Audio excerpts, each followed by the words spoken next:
This is VOA News. Reporting by remote, I'm David Byrd.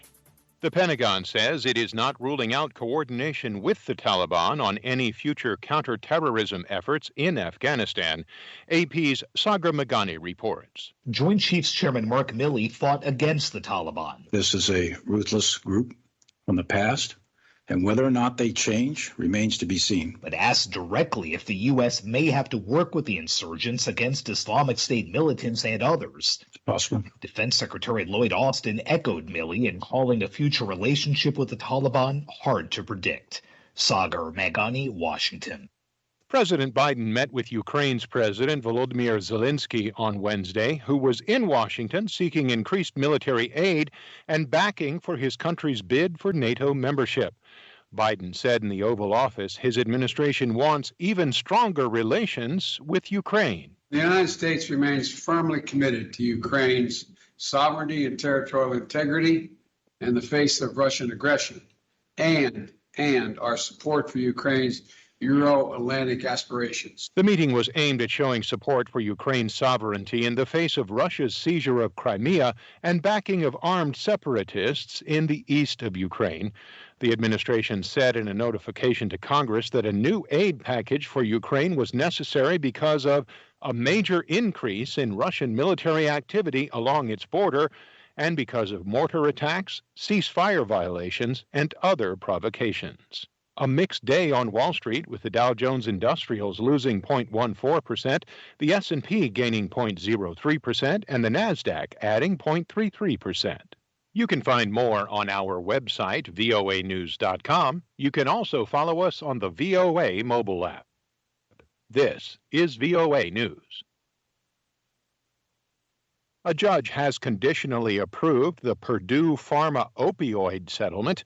AP's Mike Gracia reports. A federal bankruptcy judge has given conditional approval to a potential $10 billion plan submitted by OxyContin maker Purdue Pharma to settle lawsuits filed over its role in the opioid crisis. Under the settlement, the Sackler family would give up ownership of Purdue Pharma and contribute $4.5 billion to the fund. The Sacklers would also be freed from any future lawsuits over the opioid crisis. U.S. bankruptcy judge Robert Drain said he will formally approve the plan Thursday if two technical changes are made. But 9 states, Washington, D.C., Seattle, and the U.S. bankruptcy trustee oppose the settlement. The state of Washington plans to appeal.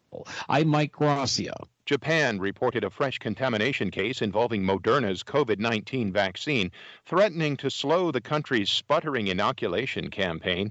Reuters' Olivia Chan reports. The health ministry said on Wednesday that contaminants in at least one of the incidents were found to be particles of stainless steel.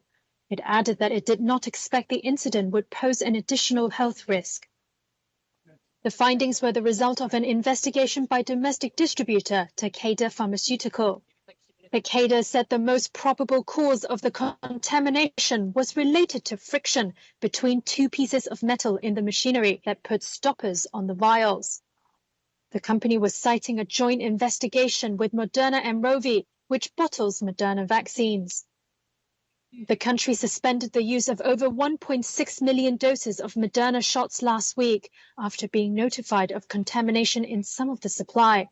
That's Reuters' Olivia Chan.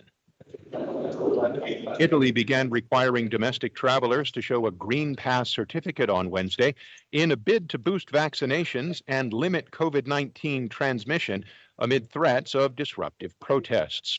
The document certifies that the holder has received at least 1 dose of a COVID-19 vaccine more than 15 days ago, has tested negative in the past 48 hours, or has recovered from COVID-19 in the past 6 months.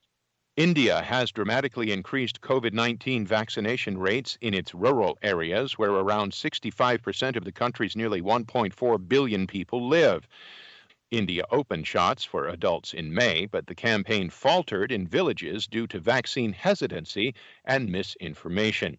That trend changed in mid-July, and of the nearly 120 million shots administered in the past 3 weeks, around 70% were in India's villages, up from around half in the initial weeks of May.